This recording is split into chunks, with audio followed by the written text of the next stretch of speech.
Certains parmi nous se rappellent une fameuse chanson du gospel américain, Jesus is the answer. Jésus est la réponse.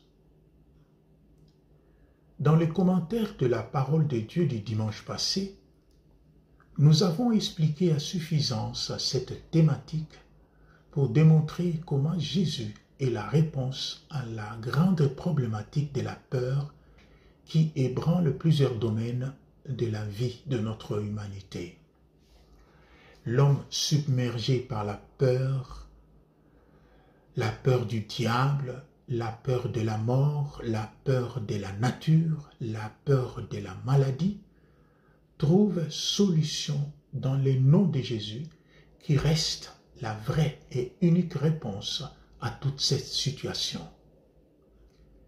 L'évangile d'aujourd'hui prolonge celui du dimanche passé en nous donnant un exemple concret de Jésus, solution à la peur d'une mère épouvantée devant le spectacle de sa fille envoûtée par les démons et qui pouvait trépasser du jour au lendemain. Ce grand thème de Jésus réponse à nos peurs est accompagné de 3 autres sous-thèmes, à savoir la préoccupation d'une mère, la puissance de l'intercession et la persévérance dans la prière. En ce qui concerne la préoccupation d'une mère, cette femme est préoccupée par la maladie de sa fille, une maladie d'origine démoniaque, une maladie qui peut donc aboutir à la mort de la fille. 3 peurs assaillent donc cette pauvre mère, la peur de la maladie, la peur du démon et la peur de la mort. Heureusement, elle doit avoir entendu parler de Jésus-Christ. Elle est consciente de son origine étrangère, mais elle est aussi consciente du fait que seulement de sa rencontre avec Jésus pourra provenir la vraie guérison de sa fille. Cela explique le caractère humble avec lequel elle s'approche du Seigneur. Elle est humble, mais elle est perspicace et tenace en même temps. L'attitude de cette dame est une interpellation pour les parents. Prendre soin de tous les domaines de la vie de leurs enfants.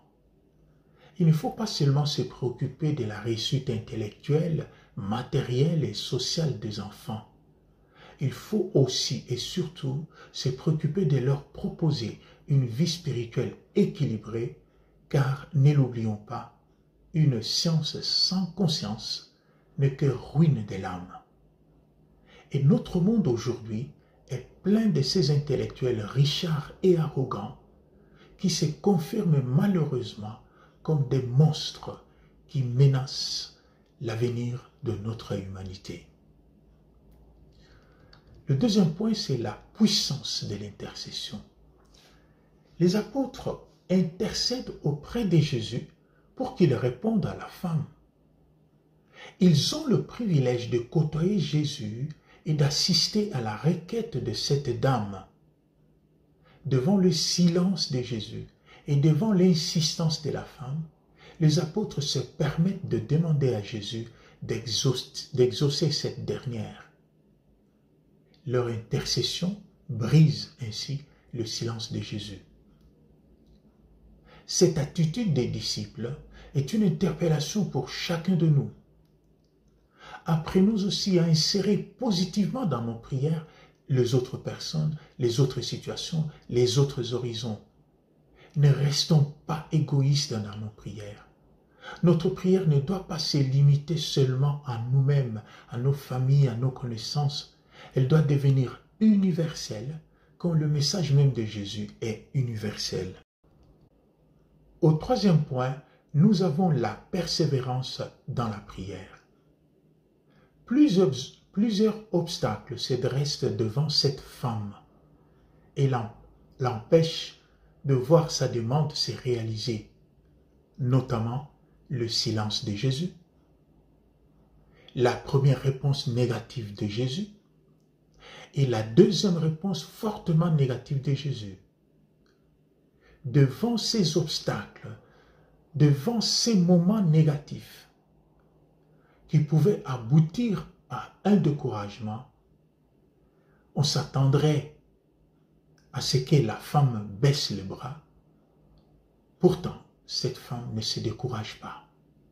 Elle insiste encore jusqu'à obtenir gain de cause.